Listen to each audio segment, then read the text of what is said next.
আজকে ইফতারির জন্য অলরেডি টুনা কাবাব আমি এর আগে রেসিপি দিয়ে দিয়েছিলাম, তাই এবার আর দেয়নি। আর এখানে পাকুড়া বানাবো, আলু, বাঁধাকপি, পেঁয়াজ এগুলো সব নাজমুল কেটে রেখেছে। এখানে ডালটা ব্লেন্ড করতে হবে এই আর কি। ও বুট তো অলরেডি করা শেষ। কি তুমি রুমে যাও। জামাই আমার এখানে বুটটা বাগার দিয়ে ফেলেছে, আলু দিয়ে সুন্দর মতো করেছে। আর এখানে এসে রান্না করেছে গরুর মাংস, ইয়াম্মি ইয়াম্মি গরুর মাংস। এই তো এইদিকে হচ্ছে আমার টুনা কাবাবটা অলমোস্ট হয়ে গেছে, শুধু আমি নামিয়ে ফেলবো।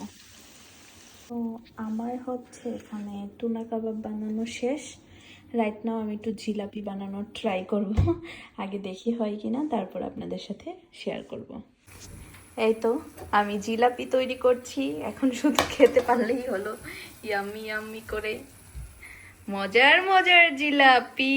না শুয়া, তোমার আম্মু জিলাপি বানিয়েছে। মাম্মাম হাতে তালি, হাতে তালি দাও। ইয়ে! এইখানে আমার জামাই পাকুড়া বানাচ্ছে। কি কি দিছে বলো এটাতে, বলো না। স্পেশাল বাঁধাকপি, আলু আর কি পেঁয়াজ আর ভেষণ দিয়ে পাকুড়া তৈরি করছে। তারপরে হচ্ছে বেগুনি বানাবে।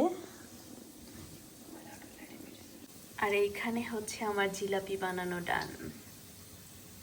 এখানে হচ্ছে পাকুড়া বানানো শেষ, ডান। এখানে আমি সুন্দর মতো বেগুনি ভেজে নিচ্ছি। বেগুনি রে বেগুনি, ডিমিনি বানাবো পরে, আগে বেগুনি হয়ে নিক তারপরে। দেশের ইফতারি এত বেশি মিস করি, সবাই একসাথে বসে ইফতারি করা মজাই অন্যরকম, মানে সে ফিলিংসটাই অন্যরকম। দেশের খাবার, দেশের মানুষজন, এখানে আসলে কেউই আপন না, এখানে সবাই যার যার মতো ব্যস্ত, কেউ দেখতেও আসে না বিপদে পড়লে, এই একটা অবস্থা। ডিমিনি ডিমিনি ডিমিনি, এখানে ডিমিনি হয়ে যাচ্ছে ডিমের চপ। আর এই যে বেগুনের চপ উঠিয়ে ফেলছি একটা একটা করে সুন্দর মতো।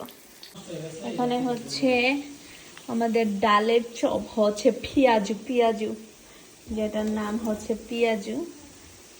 এই হচ্ছে পেঁয়াজু হয়ে গেলেই শেষ আজকে সব কিছু তৈরি করা।